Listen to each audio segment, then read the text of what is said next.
We are sending astronauts back to the moon in the next 5 years, and a new generation of kids are learning science, engineering, sustainability, and more on this edition of Connected Colorado.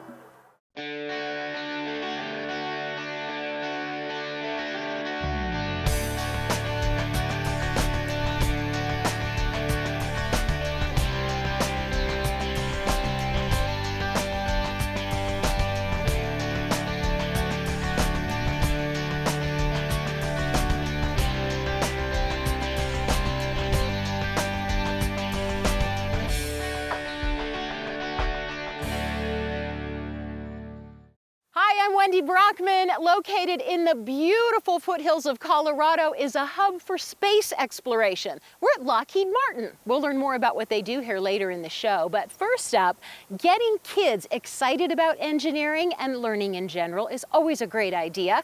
The Broomfield Library is doing just that. We are at Centennial Elementary School in Broomfield. Staff from the Broomfield Library, Broomfield Open Space, CSU Extension, and 4-H have been here all day. We've made birdhouses with 300 kids. This is library outreach. We are bringing the library to children to show not just that the library exists and that it's a fun place for children, but that the library is representing so much more these days than it ever has before. We're integrating science, engineering, innovation, new ideas, creativity. Oh, just do There you go. Look! I love it. Chain. You did make a chain. I see birds every day when I pet. It's pretty fun. I'm not gonna lie. Would you pass these out to everybody? Everyone should get one of those. And then you want to put both of them on there at the same time? Ta-da! I can see you. Yeah, it was a little crooked, but you know what? The birds really like it when stuff looks homemade. They are learning all about creation, building, design. They're trying new ways of coming at a problem. They're learning how to be safe and share and really just generally being little designers. Now I'm gonna paint it nature colors so it would look like birds would most likely enjoy to go in. Maybe they're not out in nature that often, and so they kind of get to see another side of their community and their area. It's pretty good. I'm gonna paint it. I'm gonna paint it black and yellow. And then for the yellow, it messed up and made it look like a sunset, which I think is really cool. This is so much fun because we actually get to know how to build these now.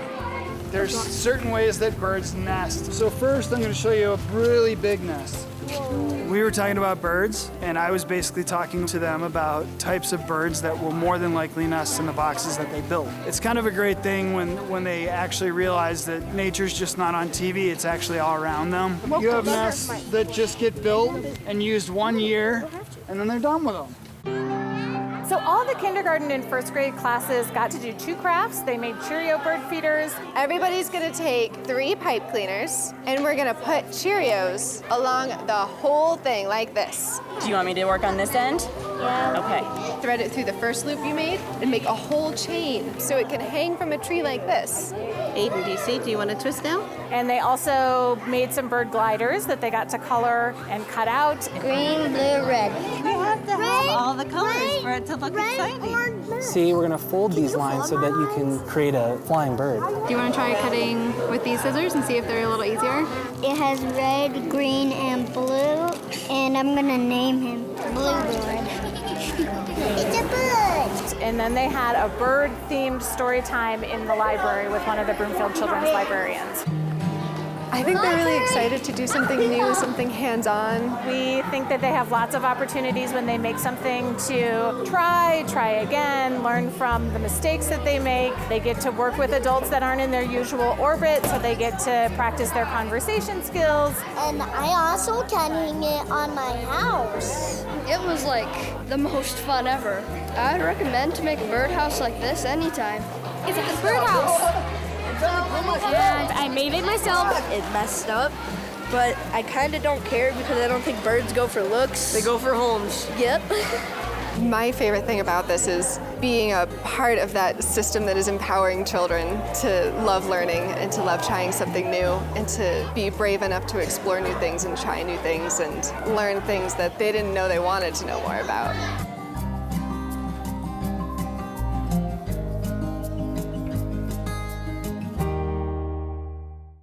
great program. Now, cooking on Earth is hard enough for some of us, but imagine if you had to create meals that taste great in space. Did you know zero gravity affects an astronaut's sense of smell and taste? Well, here are some culinary science students in Aurora who are bringing flavor to the final frontier. We have prepared our pancake mix, our jalapenos. It might look like your ordinary kitchen. We wanted to do something that was, like, first of all, self-encapsulating, so there wasn't any crumbs. But what these chefs are cooking up might just be out of this world, literally. When you're in space, you're separated from home for a very long amount of time, so we want them to feel comfortable.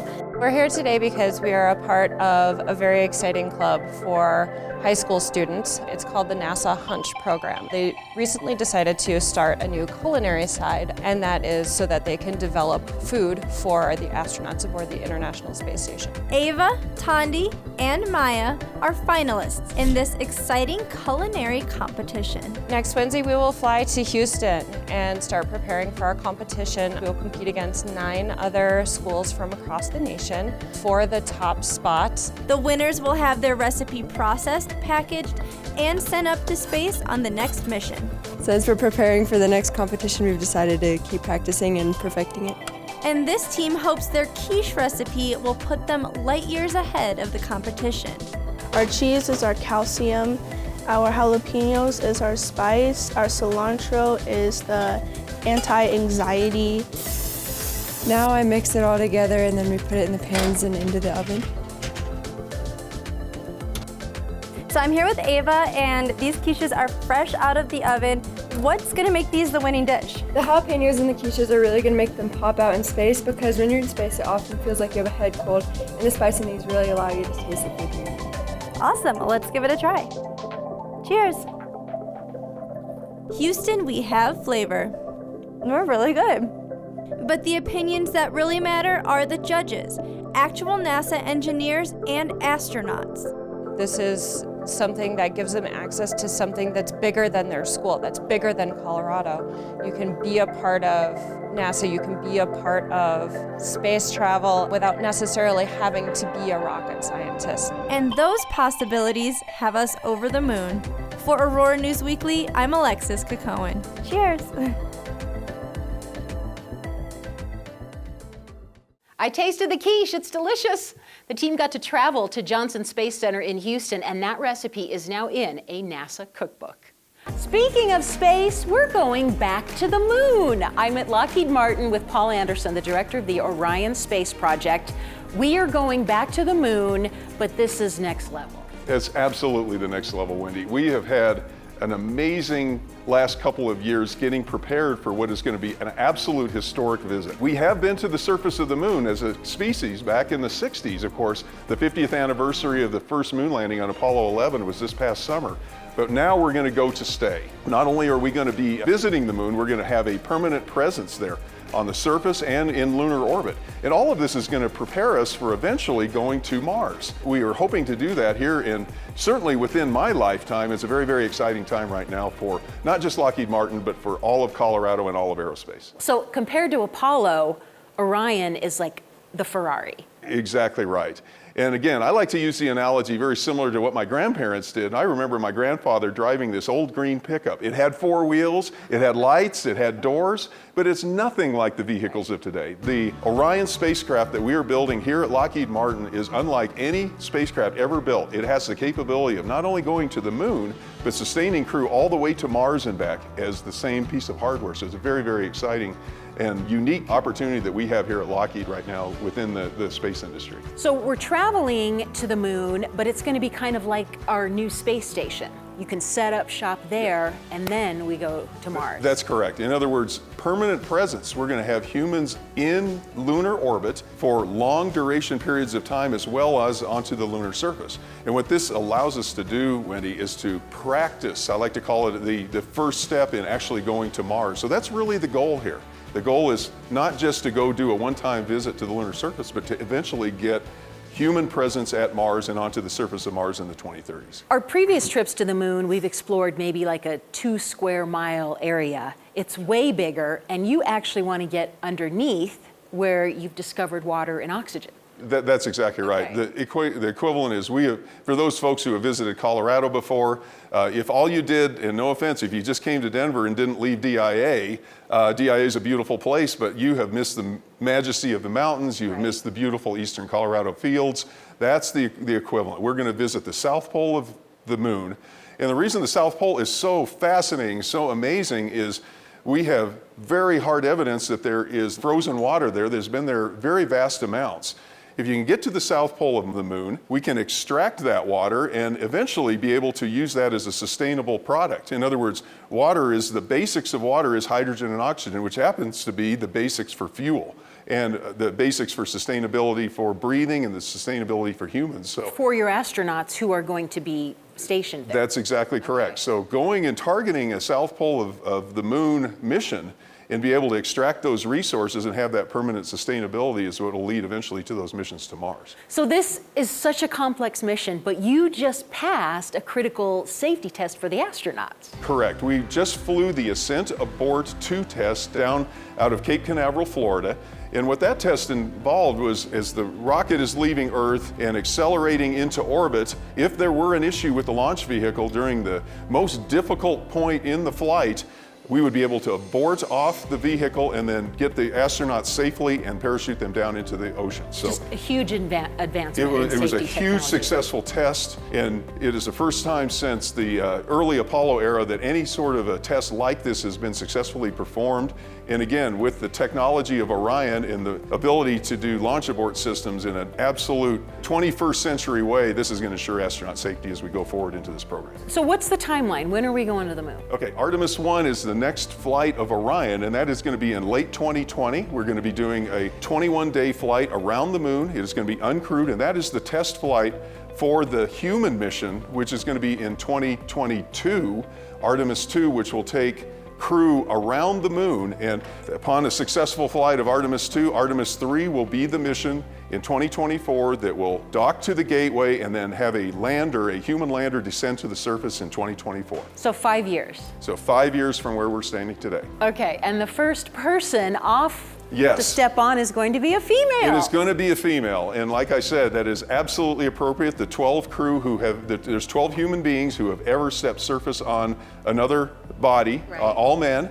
I fully expect that the first footstep in 2024 will be a female. So exciting. So we're just one step closer to getting to Mars. We are one step closer to getting to Mars. All right, Oz, I love it. It's incredible the technology that's coming out of Colorado. Yes. What you do at Lockheed Martin, you are working across the country and around the world, but really this is kind of your home base. Exactly, and for those of you who are from Colorado, this is I like to call it ground zero of space. Yeah. The state of Colorado, we are blessed to have outstanding academic institutions, whether it's University of Colorado, Metro State, Colorado School of Mines, Colorado State University. They feed the industry. In fact, we are the largest industry in the nation per capita. Most aerospace workers, more than any other state in the United States, continuing to grow. There are over 450 aerospace companies. Of course, Lockheed Martin is where I work, but we partner with these other companies, whether they're large ones like ULA. We also partner with Ball Aerospace, Seeker Engineering. The partner list goes on, as well as the colleges and universities that I mentioned. We are so fortunate to have a state with an economy that is the aerospace industry is so important to the economy.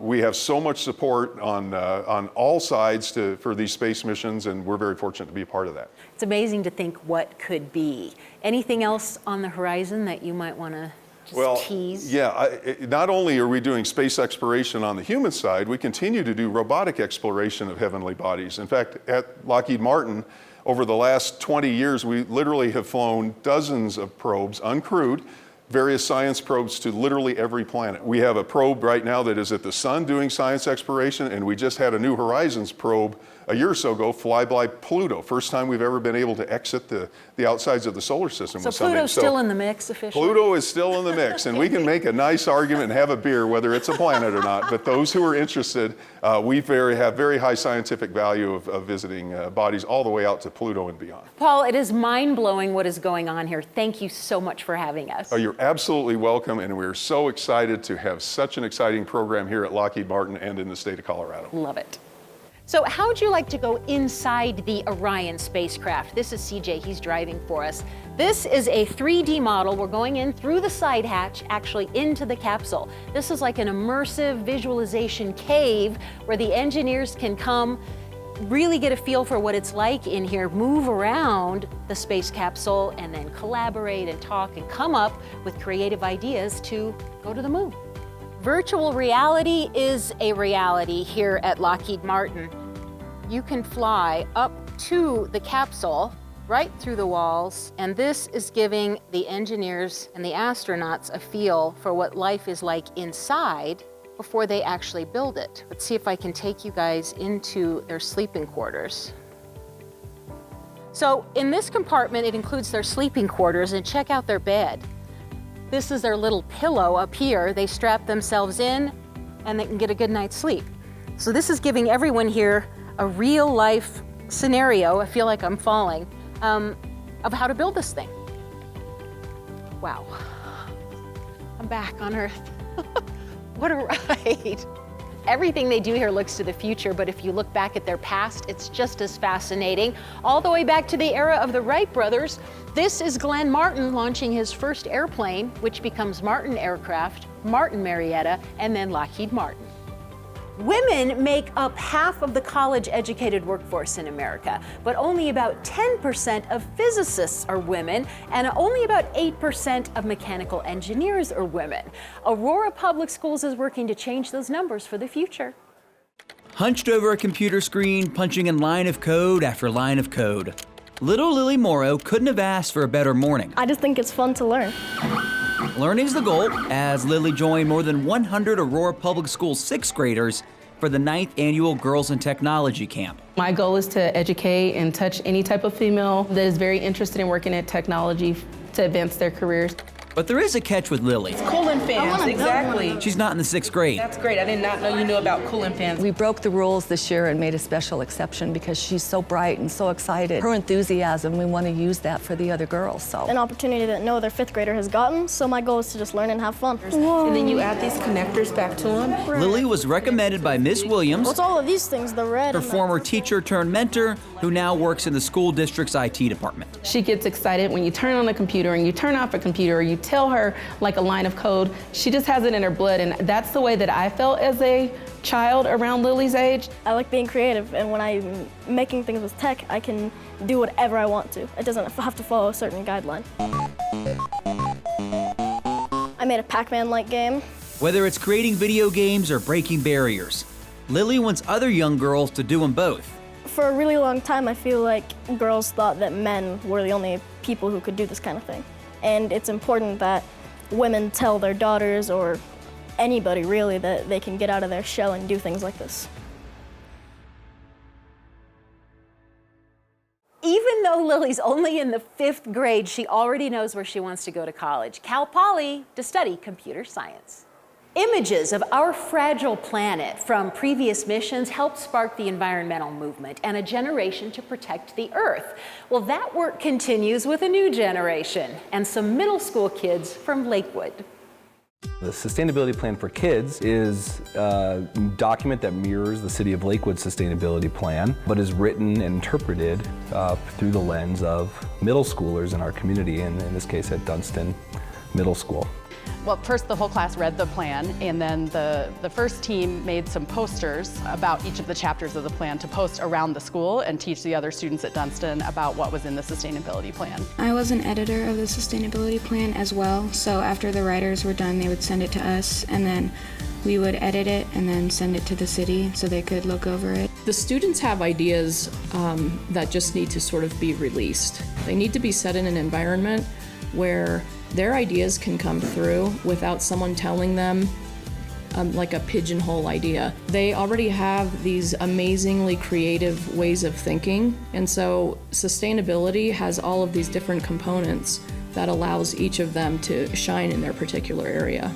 I think one of the most valuable things about the class was that it was empowering to the students, that they could look at their community. They could look at Lakewood, they could look at the rec center and the park that we went to a field trip, and say, I can make a difference here. And so I think that's empowering for them now, and I think what it has done is given them an opportunity to look into the future and to see how they can make a difference. Some things I already knew that we could do to help the environment are recycling, taking like shorter showers, not leaving the water running, carpooling, stuff like that.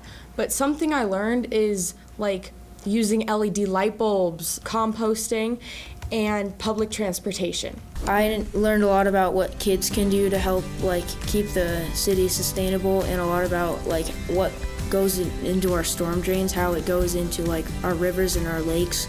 So it's really important to keep like only water going through there. I really liked just looking around like the city and seeing what's like what people are doing to be sustainable and what people aren't doing. And just to help encourage them, it just makes me kind of happy because then we can treat the earth well. The sustainability team at the City of Lakewood was just blown away by the work that the children did, the insights that these students brought to these topics, the ideas that they had, and the ways that they thought they could help advance the community's goals. We were incredibly impressed with their work. Well, I hope it can like inspire kids and like you don't have to be like an adult to like do something. We only have one Earth and we need to take care of it. So if people pitch in, like recycling and using public transportation, we can save the Earth.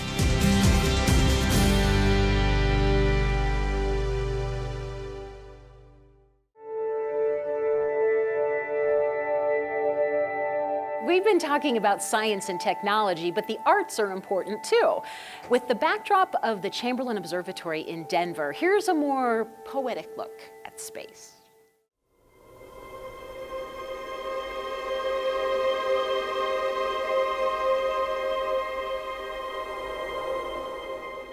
I read somewhere once that the energy created by a sound wave never really disappears. It simply spreads itself so thin and wide that it becomes inaudible and is absorbed into the world around it. So even when a word is no longer heard, the intent behind it continues to live. Somewhere out there, everything that has ever been said ripples across the waters of empty space. Every bit of our elders' advice and every heartfelt compliment hang like A+ report cards from Orion's refrigerator door. The I love you professed to your teenage crush plays bumper cars with the I do you whispered the day of your wedding. The first bedtime story your mother ever read you is floating across the Milky Way. And whatever made the Mona Lisa smile may be bouncing around a galactic classroom millions of miles above us. Every insult, war cry, or racist joke sticks like gum to the bottom of God's desk. Slurs pollute sky as oil does ocean. Every yes, no, please, thank you. How must all this talking sound to the rest of the galaxy? Is Earth merely the downstairs neighbor who plays his music too loudly? Is thunder an upstairs boot thumping the floor trying to shut us up? There are stories all around us. The sun is a recorder that chronicles our life's moments, then shines down to us in playback so that we may grow. The moon is a bow pulled against the bridge of the earth. The waxing and the waning of the tides are movements. It is an old song. An old song. One we forgot we know the words to, but always sing along. Our lungs rise and fall with the music. Each one of us is a note in a symphony being conducted without our permission. Will your sound make the heavens swoon? Or will you resound like missed notes bent into off-key time signatures? When you speak, do it with intent, for the universe will remember even when you won't. The dust we will one day become will roller coaster along the wind. Every gentle breeze is a prayer. Every syllable is permanent. We are permanent. Our laughter will become the beautiful graffiti upon the solar system. Every chuckle is a toss-up that bears your name. There is an heirloom resting underneath your tongue. What will this world inherit from you? We are building our legacy right now. These words, our bricks, our work, our mortar, this moment, our foundation alone. You are just one word, but together we make a sentence. Together we have purpose.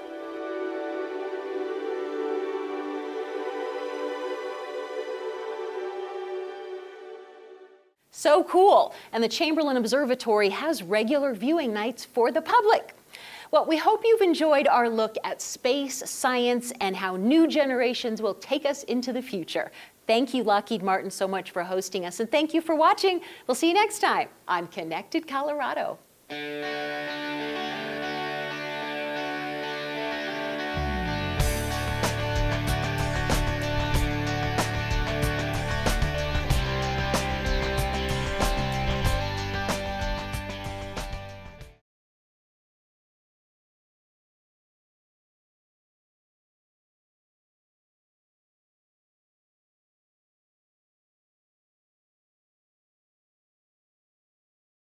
Programs for budding young scientists and engineers, and a Colorado company building spacecraft to take us back to the moon, to Mars, and beyond on the next edition of Connected Colorado.